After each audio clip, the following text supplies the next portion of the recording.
Dan banyak kecamannya, staf ahli kepresidenan saja diminta supaya Refli Harun juga segera ya dipanggil.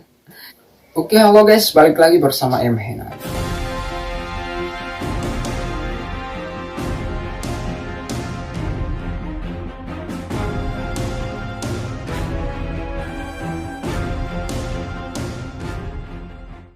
Di video kali ini gue bakalan review kembali berita-berita. Tetapi sebelum kalian nonton video ini, jangan lupa subscribe dulu supaya kalian dapat notifikasinya. Dan kalau kalian suka-suka amat, jangan lupa like dan share komen dan lain-lain. Oke, FPI beri dukungannya terhadap Gus Nur. Gus Nur ya ditangkap karena dianggap telah melecehkan NU. Dia dengan belak-belakan dalam wawancara dengan Refli Harun ya di kanal YouTube-nya, maka media soroti hal itu dan ternyata Gus Nur ya dilaporkan. Nah, Gus Nur ditangkap pihak kepolisian lantaran dianggap telah menghina NU. Selasa 27 Oktober 2020. Dokumentasi terdakwa kasus pencemaran nama baik melalui media sosial Sugi Nur Raharja alias Gus Nur kedua kiri mengikuti sidang putusan di Pengadilan Negeri Surabaya, Jawa Timur, Kamis 24 bulan 10 2019 ya. Suara.com, penceramah Sugi Nur Raharja alias Gus Nur menginginkan Front Pembela Islam FPI untuk melakukan pendampingan hukum atas kasus yang di tengah membelitnya. Jadi Sugi Raharja alias Gus Nur ya meminta kepada FPI untuk bagaimana memberikan pendampingan terhadap kasus Gus Nur. Karena memang Gus Nur menganggap hal itu belak-belakan karena ya kebebasan berpendapat. Hal yang diungkapkan juga memang hal yang benar. Lantas mengapa beliau ditangkap, kita baca selanjutnya. Juru bicara FPI Munarman menyebut pihaknya langsung memenuhi keinginan Gus Nur tersebut. Keinginan daripada Gus Nur, maka ia mendampingi dan atas nama FPI mendampingi Gus Nur. Mereka mengambil sikap ya. Munarman menyebut tim bantuan hukum FPI sudah melakukan pendampingan kepada Gus Nur. Sudah didampingi oleh tim hukum kita yang di Surabaya, kata Munarman saat dihubungi Suara.com Selasa 27 Oktober 2020. Gus Nur ditangkap pihak kepolisian lantaran dianggap telah menghina Nahdlatul Ulama. Nah, Gus Nur ini sebenarnya beliau adalah ya salah satu anggota NU juga, dan dari garis lurusnya beliau mempunyai keturunan NU semua. Tetapi Gus Nur sendiri memilih jalan yang berbeda, karena NU sendiri mereka berjalan dengan pemerintah, tapi Gus Nur barisan oposisi. Mengenai itu Munarman menganggap penangkapan Gus Nur termasuk tindakan yang kurang baik. Sebelumnya diberitakan penceramah Gus Nur Raharja alias Gus Nur dilaporkan ke polisi oleh Aliansi Santri Jamber karena dianggap Gus Nur hina NU. Jadi Gus Nur dilaporkan oleh Aliansi Santri Jamber ya karena ia dianggap telah menghina NU. Beliau sendiri adalah barisan NU, barisan garis lurus.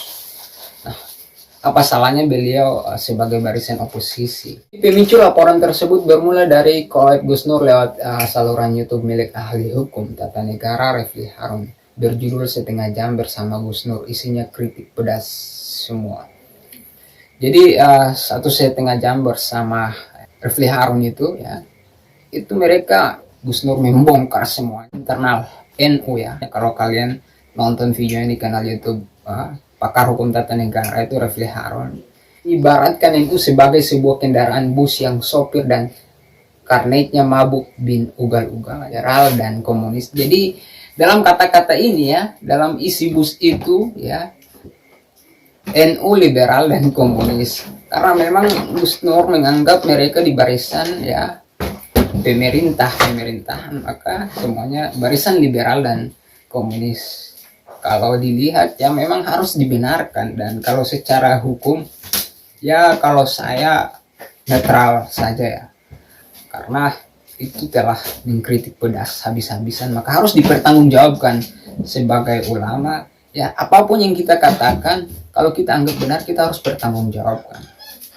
Dan jalur hukum ya tetap ya diberlakukan upaya hukum. Aliansi Santri Jember juga melaporkannya terkait dalam laporannya aliansi ini menyangka Gus Nur telah melanggar pasal 45A ayat 2 Undang-Undang ITE. Yang pelapor ya Ayub Junaidi menganggap Gus Nur sebagai tokoh dan wajib untuk dilaporkan karena ia mencederai, memberi citra kepada NU bahwa NU itu komunis liberal sehingga beliau pantas untuk dilaporkan. Dan banyak kecamannya ya, dalam akun Twitter ya, dalam staf ahli kepresidenan saja diminta supaya Refli Harun juga segera ya, untuk ya dipanggil.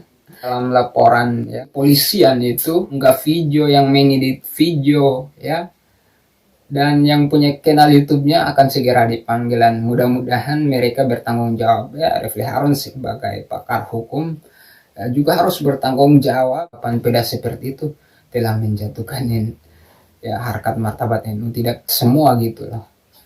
Makanya ya pihak ya upaya hukum tetap berlangsung. Kalau kita paham hukum ya oke, tapi jangan dengan ilmu kita menjatuhkan satu sama lain. Sebagai warga masyarakat saya merasa terluka gitu loh.